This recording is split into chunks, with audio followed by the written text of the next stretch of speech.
Hai, Assalamualaikum warahmatullahi wabarakatuh. Perkenalkan, nama saya Stella Rahmarani. Saya dari jurusan Pengembangan Masyarakat Islam 2A. Pada video kali ini saya akan membahas 3 pembahasan sekaligus. Dan juga video ini pun untuk melengkapi tugas UAS pada mata kuliah filsafat umum saya. Baik, pada pembahasan pertama ada dengan bertemakan kebebasan. Dan di sini saya mengambil tokoh Jean-Paul Sartre. Setiap orang itu bebas untuk mengekspresikan kehidupannya, mengekspresikan segala sesuatu yang dia rasakan, yang dia inginkan. Setiap orang itu bebas. Namun kita perlu ingat bahwa manusia itu tidak hidup sendiri. Manusia itu makhluk sosial yang pasti membutuhkan bantuan dari orang lain. Karena ya kita nggak bisa hidup sendiri. Kita pasti memerlukan bantuan orang lain. Di saat misalnya nih kita akan mengangkat galon. Pada mengangkat galon itu, kalau kita tidak bisa apabila tangan kita sakit, pasti kita membutuhkan bantuan orang lain. Dan kita nggak mungkin memaksakan, karena kalau dipaksakan pasti tambah sakit. Dan juga dalam pasal 28I ayat 4 dalam Undang-Undang Dasar Negara Republik Indonesia tahun 1945 juga dijelaskan bahwa perlindungan, pemajuan, dan penegakan dan pemenuhan hak asasi manusia termasuk di dalamnya itu kebebasan. Jadi setiap orang di Indonesia, setiap penduduk di Indonesia itu telah pasti sudah ada haknya untuk kebebasannya. Kebebasan untuk mereka berpendapat, kebebasan untuk mereka berargumentasi. Tapi mereka juga nggak boleh memaksakan pendapatnya. Kebebasan di sini jangan sampai disalahartikan ya. Seperti kayak kebebasan seks bebas, itu nggak boleh, karena ada hukumnya juga di Indonesia. Bukan karena ada kebebasan kita ada hak bebas kita bisa semena-mena. Kita juga harus tahu bahwa negara kita ini negara hukum. Nah, dari Jean-Paul Sartre pun beliau merupakan salah satu tokoh filsuf yang berbicara tentang kebebasan. Menurut dia, manusia secara individual mempunyai kebebasan untuk menciptakan dan memberikan makna kepada orang lain. Namun dia tidak bisa hidup sendiri. Mereka pasti membutuhkan bantuan dari orang lain. Mereka nggak bisa hidup sendiri. Emang benar manusia nggak bisa hidup sendiri? Ya tentu. Karena gimana pun kita pasti membutuhkan bantuan orang lain. Kita nggak bisa hidup sendiri. Coba kalau misalnya membangun rumah, pasti perlu bantuan orang lain. Pasti kalian perlu bantuan orang lain, bantuan tukang untuk membuat rumah tersebut. Nah, dan dalam dramanya Sartre pernah menyebutkan bahwa dosa asal saya adalah adanya orang lain. Dalam bukunya Being and Nothingness juga disinggung oleh Sartre. Tetapi kemudian ia sadar bahwa ia menginginkan suatu ikatan, dan ia menemukan orang lain sebagai syarat untuk eksistensi dirinya sendiri. Jadi di sini tuh kita bisa menyimpulkan bahwa sebenarnya manusia bisa saja melakukan apapun sesuai keinginannya, tetapi tetap saja manusia tidak bisa lepas dari kodratnya untuk saling membutuhkan, saling membantu antara satu sama lain. Seperti itu. Oke, mungkin untuk tema pertama sudah cukup ya. Selanjutnya kita next ke tema yang kedua. Hai, come back. Baik, sekarang kita akan bahas tema yang kedua. Tema yang kedua itu adalah toleransi. Siapa sih di sini kalian yang nggak tahu dengan kata-kata toleransi? Toleransi itu pasti sudah sering, bahkan kita sering mengucapkan toleransi. Kita harus menjalin hubungan bersikap dengan toleransi. Tapi apa sebenarnya makna toleransi tersebut? Dan di sini saya mengambil salah satu tokoh filsuf, yaitu Rainer Forst. Banyak di sini yang mengartikan bahwa toleransi adalah menyatu padukan perbedaan dan kebiasaan, entah keberbedaan dalam adat istiadat, dalam keluarga, bahkan dalam beragama. Tetapi kesalahpahaman dalam mengartikan arti toleransi yang sebenarnya, itu juga bisa menimbulkan efek yang sangat susah. Kenapa saya bilang sangat susah?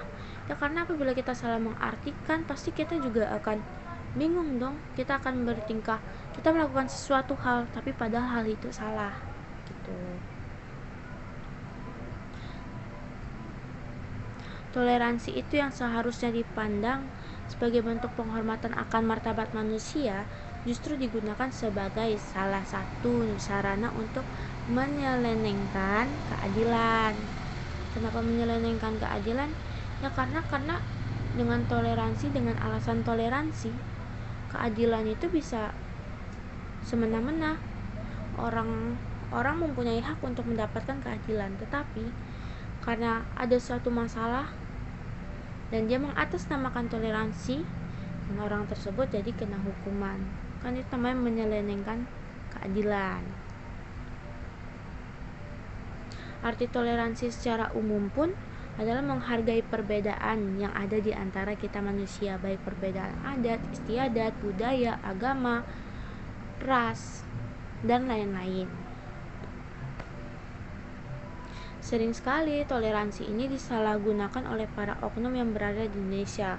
Contohnya nih ya, seperti yang saya bilang tadi, melakukan qasidahan atau ceramah di tempat yang bukan semestinya, semacam gereja, kastil, candi, atau gadis belia beragama muslim menggunakan pakaian yang, maaf ya, minim, yang terbuka. Karena atas nama toleransi, jadi kita tidak enak untuk memberikan nasihatnya. Kadang karena kita udah memberikan nasihat tersebut pun, dia masih beranggapan bahwa karena saya menghormati orang tersebut, karena saya menghormati dia. Pasti tidak jarang kita temukan kayak gitu. Atau bahkan nih, ketika kita berdiskusi, ada yang memberikan salah argumentasi kita. Biarkan tanpa kita luruskan dulu, karena takut dibilang tidak menghargai. Kalau menurut Rainer Valls sendiri, atau salah satu tokoh filsuf yang sangat terkenal tersebut, mengungkapkan bahwa arti toleransi dalam karyanya dengan judul buku Toleration in Conflict, Past and Present, mengandung beberapa pengandaian dasar tentang sikap toleransi. Pertama, bahwa toleransi berarti sikap atau pandangan yang selalu dihadirkan pada saat terjadi situasi konflik sosial, dan bukan bermaksud menghilangkan atau menyelesaikan konflik tersebut.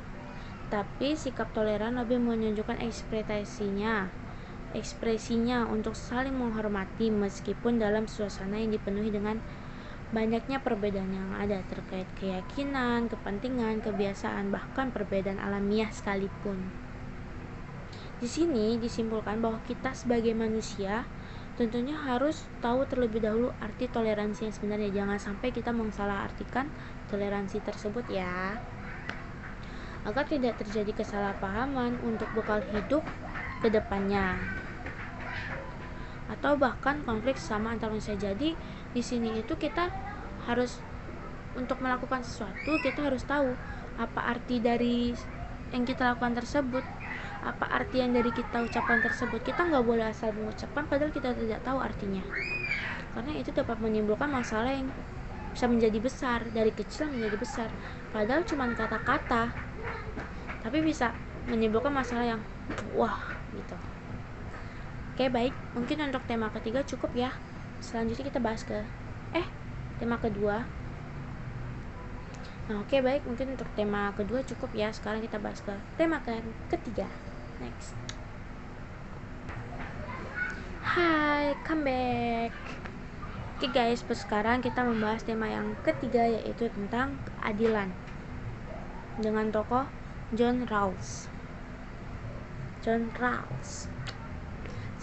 Dia juga salah satu tokoh filsuf yang terkenal yang membahas tentang keadilan. Di sini tentunya kita sudah tidak asing lagi bukan dengan kata-kata keadilan tersebut, karena sudah sangat kita ucapkan dan juga diperlakukan, dan itu salah satu hal yang kita butuhkan. Kita dituntut nih ya untuk selalu bersikap adil dalam apapun. Banyak orang beranggapan bahwa keadilan hanya bisa didapatkan oleh orang yang kondisinya berada, atau kita bisa sebut kaya raya, dibandingkan orang yang kondisinya menengah ke bawah. Sekarang ini dapat kita lihat memang banyak sih orang yang sengsara, orang yang rendah ekonominya, bahkan malah dia minim mendapatkan keadilan. Dan karena kejadian itulah banyak orang beranggapan bahwa keadilan ini hanya berpihak kepada orang yang berjabatan tinggi, orang yang mempunyai banyak uang, dan sebagainya. Tapi menurut John Rawls, bahwa tidak ada keadilan dalam greater welfare yang diperoleh dengan adanya beberapa situasi individu yang tidak beruntung, karena menurutnya untuk menciptakan keadilan itu perlu pembagian keuntungan, di mana kerjasama yang tentunya melibatkan semua pihak tersebut, termasuk orang yang kurang beruntung. Dalam bukunya yang berjudul Theory of Justice, seperti yang kita ketahui ya, bahwa seharusnya setiap orang itu dapat bersikap adil dalam hal apapun dan kepada golongan apapun, baik itu golongan yang tinggi, punya jabatan tinggi, ataupun golongan yang mempunyai jabatan yang rendah.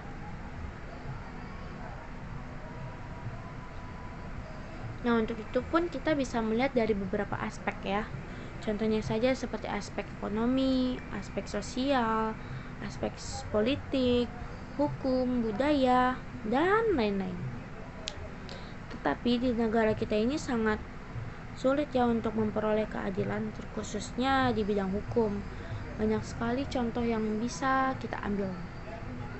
Dan teman-teman semua pasti tahu dong apa aja contohnya itu yang keadilan tidak adil. Keadilan tidak adil. Ya seperti itu. Banyak orang yang tidak memperolehkan dapat keadilan, padahal semestinya dia mempunyai hak untuk mendapatkan keadilan tersebut. Contohnya nih ya, di saat ada salah satu orang yang korupsi, pejabat yang korupsi, itu dia akan dihukum, masuk KPK kan ya, dan dia masuk KPK, dihukum oleh KPK. Nanti lama kelamaan kasus itu akan hilang sendiri aja, dan mereka akan mendapatkan hukuman yang seharusnya bisa lebih gitu.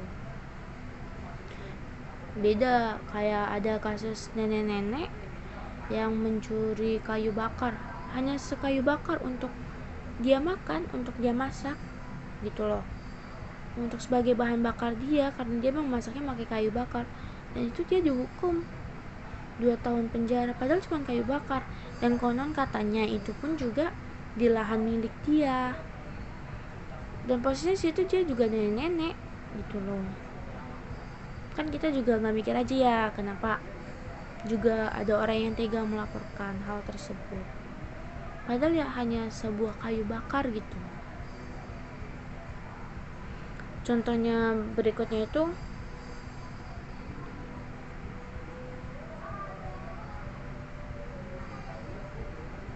ya seperti, nah mungkin dari keadilan cukup sekian ya.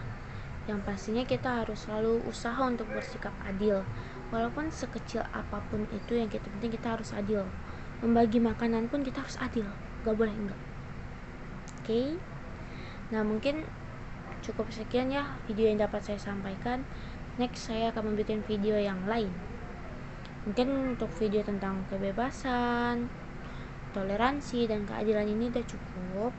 Yang intinya di sini, untuk melakukan segala hal, melakukan sesuatu, kita pertama harus berpikir. Yang kedua, kita harus tahu arti dari sebenarnya apa yang kita lakukan, dan apa efeknya, dan apa yang akan terjadi akibat dari kita apabila melakukan aktivitas tersebut. Oke, mungkin cukup sekian dari saya. Saya Sela Rahmarani. Apabila ada kesalahan saya mohon maaf. Wabillahi taufiq wal hidayah. Wassalamualaikum warahmatullahi wabarakatuh. See you next time guys. Bye.